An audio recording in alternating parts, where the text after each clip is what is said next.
బలగం సినిమాతో ఒక్కసారిగా అందరి దృష్టిని ఆకర్షించాడు నటుడు వేణు. జబర్దస్త్ ద్వారా పాపులర్ అయిన వేణు గతంలో కమెడియన్ గా సినిమాలు చేసి మెప్పించాడు. ఆ తర్వాత దర్శకుడిగా మారి బలగం సినిమా చేశాడు. తెలంగాణ నేపథ్యంలో తెరకెక్కిన ఈ సినిమా మంచి విజయాన్ని అందుకుంది. ఇందులో ప్రియదర్శి, కావ్య కళ్యాణ్ రామ్ హీరో హీరోయిన్ గా నటించారు. అలాగే రూపలక్ష్మి, మురళీధర్ గౌడ్, సుధాకర్ రెడ్డి, వేణు, రచ్చరవి తదితరులు ప్రధాన పాత్రలు పోషించారు. ఇక ఇప్పుడు ఎల్లమ్మ అనే సినిమాతో రాబోతున్నాడు వేణు. ఇటీవలే ఎల్లమ్మ సినిమా నుంచి టైటిల్ గ్లింప్స్ విడుదల చేశారు. ఇక ఈ సినిమా హీరోగా ఎవరు నటిస్తున్నారు అనేది మొన్నటి వరకు సస్పెన్స్ గా సాగింది.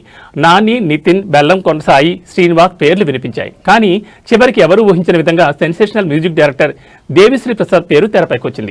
ఇక టైటిల్ గ్లింప్స్ లో దీవి లుక్ పిచ్చెక్కించిందని చెప్పాలి. ఈసారి వేణు సాలిడ్ కట్ తో రాబోతున్నాడని ఈ వీడియో చూస్తేనే అర్థమవుతుంది. త్వరలోనే ఈ సినిమా రెగ్యులర్ షూటింగ్ ప్రారంభం కానుంది.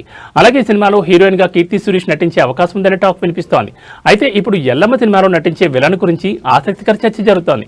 ఎల్లమ్మ సినిమాలో దేవిశ్రీ ప్రసాద్ పోటీగా ఓ స్టార్ హీరో నటిస్తున్నాడని తెలుస్తోంది. ఆ హీరో ఎవరో కాదు, ఒకప్పుడు ఫ్యామిలీ హీరోగా లవర్ బాయ్ గా పేరు తెచ్చుకున్న వడ్డే నవీన్. ఒకప్పుడు ఫ్యామిలీ ఆడియన్స్ లో వడ్డే నవీన్ కు విపరీతమైన క్రేజ్ ఉండేది. ముఖ్యంగా పెళ్లి సినిమా ఆయన్ను లవర్ బాయ్ గా మార్చేసింది. ఆ తర్వాత ఎన్నో సినిమాల్లో నటించారు. కానీ అనుకున్నంత అవి సక్సెస్ కాలేదు.